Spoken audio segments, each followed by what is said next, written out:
Občianske združenie Voľný čas a Robert Gajdoš Chata Kmínek v spolupráci s obcov Vysoká nad Kysucou usporiadali v nedeľu 29.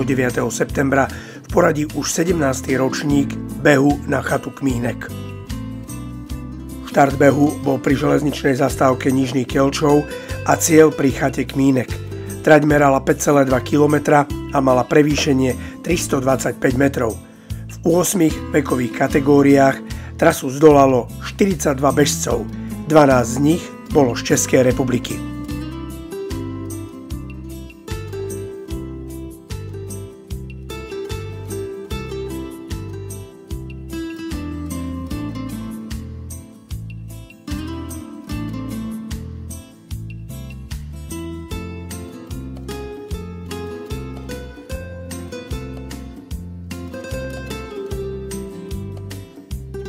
A tu sú najúspešnejší bežci v jednotlivých kategóriách.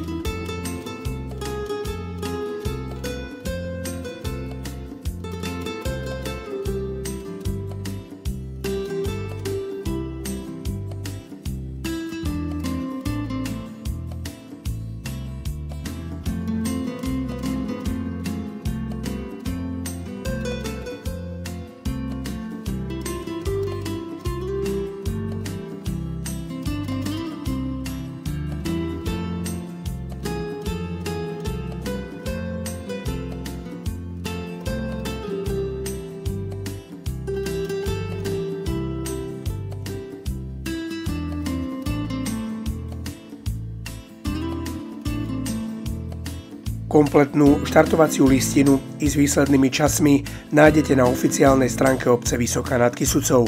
No i pri tomto behu platilo, že nebolo dôležité vyhrať, ale prekonať sám seba a absolvovať trať.